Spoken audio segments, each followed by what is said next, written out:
Good morning, good afternoon, good evening, wherever you are. Welcome to Ride to the Sun. And we are heading to Fredericksburg, Virginia to Morton's BMW.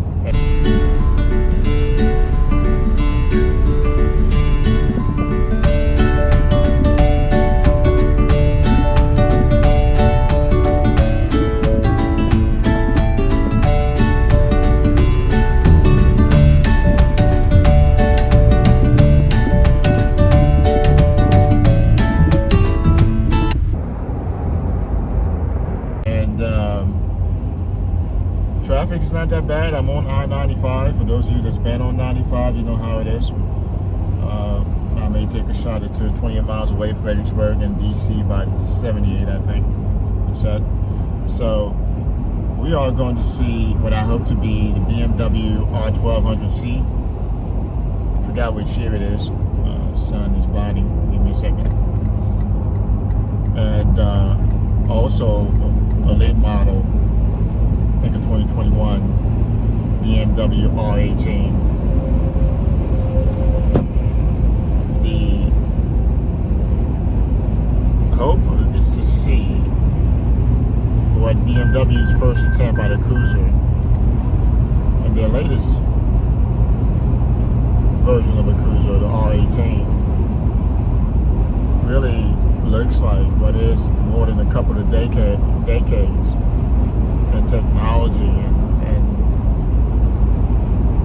innovation and different things. And how does the R1200C fare today? You know, and how has it aged? Fine wine or junk food? So I'm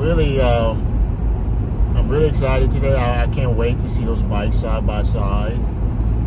Can't wait to take a look at the R1200C and really kind of dive down into David Rob's work, the designer that made this vehicle, who so happens to be an American, from what I understand from the research.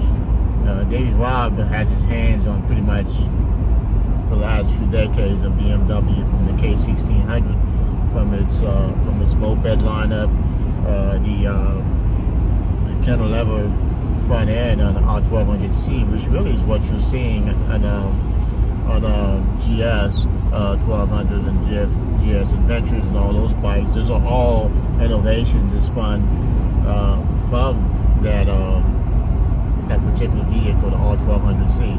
So it's interesting to look at that history. David Robb is not all over the internet. I was only able to find one interview of him from BMW Motorrad, I think. I hope I'm able to slice some of it and put up on this particular video so you can see it. And it's in German. He's speaking German, but from listening to him speak English at some point, I think he is an American. But if anyone knows different, let me know. But from what I was able to find on him, it says that he is an American designer. It really shaped the early 90s. I think he retired from 2012 out of BMW. So his footprint is all over everything that BMW does. So, and it is explaining his reasoning for designing bikes the way he does. One of them being showing off the technology, which the BMW has been known to do, making sure it's sleek and it looks more or less futuristic. It looks the part to be in that segment, which is BMW at the top sphere of motorcycling. So let's take a look at it. I told him I was coming. The lady I spoke to was really nice and forthcoming, said come on over. I'm hoping not to buy any bikes today. I'm sure my wife would love to hear that. But we do it for the motorcycling. Please don't forget to subscribe and help this channel grow if you like. It doesn't hurt. The algorithm, I'm trying to beat this algorithm. I hope they continue to get better as I learn new tricks to use as cameras to interview and do certain things. It is certainly delightful to put these out, and hopefully one or two people recognize the work that goes into doing them. They are a lot of work, especially editing and things like that. And for that, I ask you to please support the channel. Do like, comment, and share. That's what's going to help the channel grow. To any gearheads that may appreciate the time and effort it takes to make these, and have some comments, at least if it's constructive enough to help the channel get better. Arrived.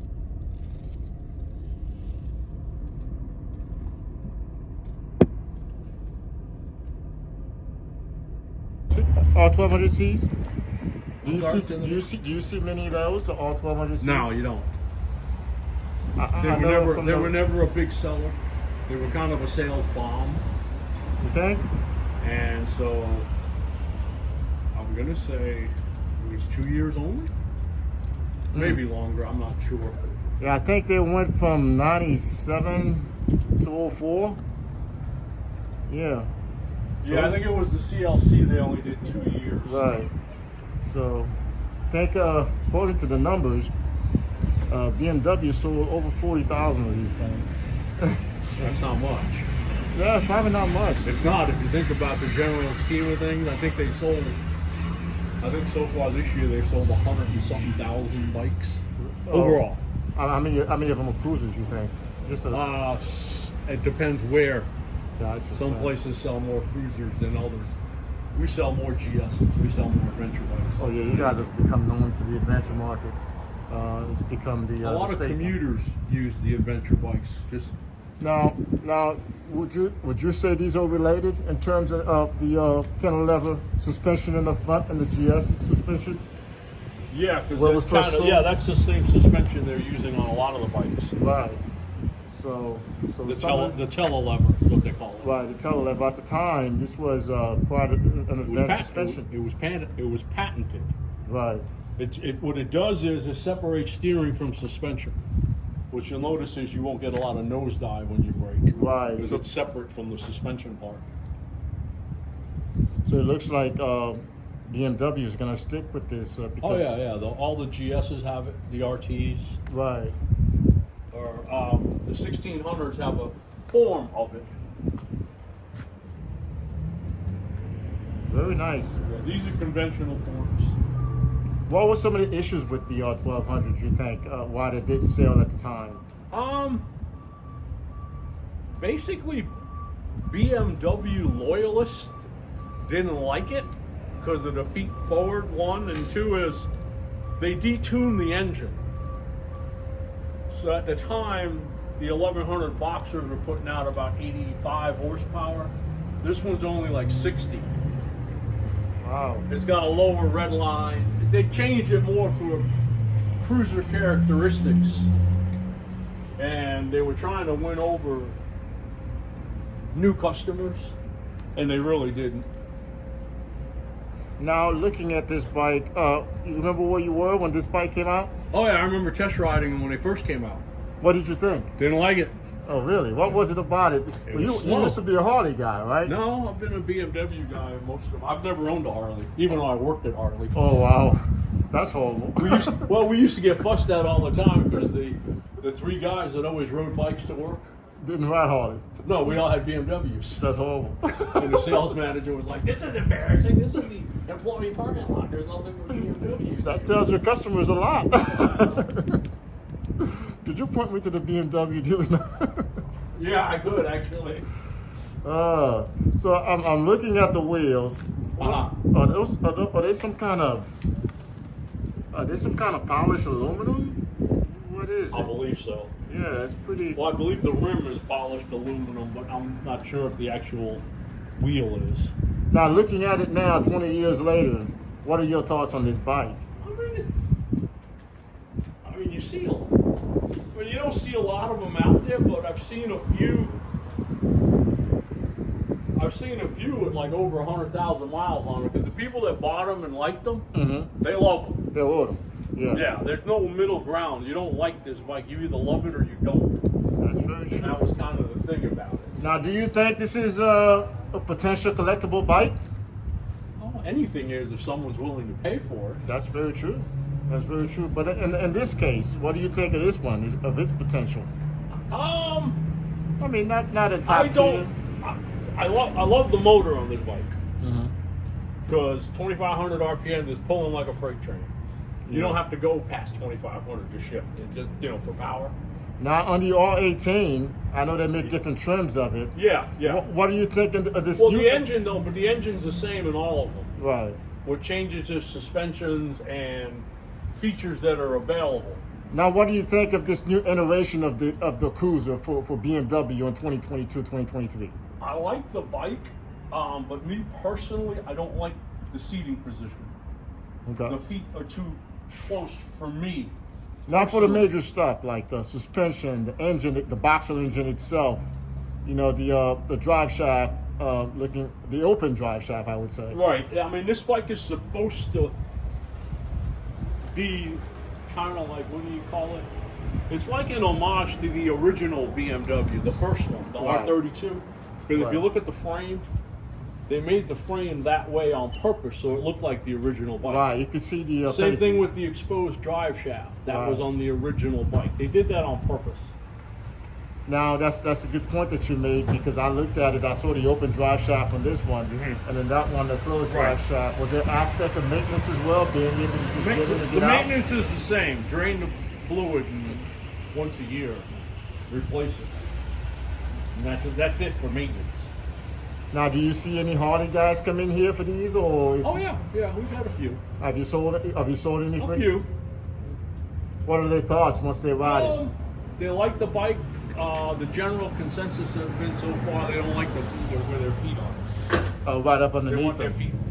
But I understand they make a cage where you can sit your feet up at the top of the engine. Yes, they make a crash bar. Right. They make the crash bar, and then it has a piece that goes over the top, just like that one. And That's you what could- that is. Yeah, That's and you could put your leg up. yeah, that's a calf rest, is what they call it. A calf rest. Yeah, because your calves kind of go up there. I guess if you're moving, there's no heat issues here. But if you're not No, moving, actually, no. There isn't a heat issue doing that. right. That is I interesting. mean, it is air cooled, so air and oil cooled. So you do have an oil cooler up there. Now, is there an aftermarket for these for the BMW Cruiser? Probably not like the Harley, so but far. I mean, as time goes on, you'll get a bigger aftermarket. now in its current form, how long has the R18 been out in its current form? Engine Since and 21. 2021 was the first one. what is BMW hearing back from the customers on this current form?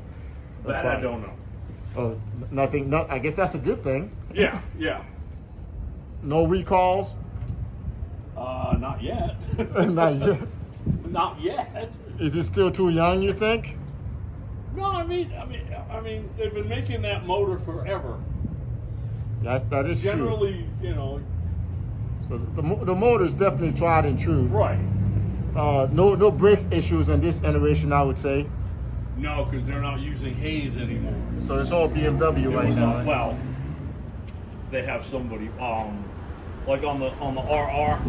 Right. They switched from Brembo to haze, and then when they had the fiasco with the haze brakes, we replaced a lot of them with Brembos, Right. and then now they come with Nissan. Oh, okay. Japanese. They want Japanese on us. Yeah, because Nissan is on the R1 and all the high-end sport bikes, Japanese sport bikes. They're good brakes. They're good brakes. What kind of warranty do we see on this thing? The same as every other new BMW, 36 months, 36,000 miles, and you get 36 months roadside assistance. Oh, okay. You get So like if you get a flat tire, just call the 800 number and they'll send you a tow truck. And they will take your bike to the closest BMW dealer. Have you sold any of these personally? The R18? Yes. Yeah, a gentleman came in, bought his first bike. He bought a 310, Okay. and then about one season later, he traded it in and bought an R18. Okay. What was his thought? Has he been back since? I haven't seen him, but I'm not here every day, so that doesn't mean anything. I mean, I communicate with him all the time on email because he has German Shepherds, Okay. and I like German Shepherds. Okay. All right. You like R18s and German Shepherds. So for all of you, if you got an R18, you got to get you a German Shepherd. Well, yeah, I ride a GS, so. You ride a GS? So if you have a BMW, you got to get you a German Shepherd. I've owned BMW since 1990. All right. I bought my first BMW from them in 1990. Got 1990. So you got to eat you some schnitzels as well. Yeah, I came to work here after retirement from my real job. Okay. I love it. All right, let's ride these babies. Go right ahead. Let's ride these babies. Let's get it.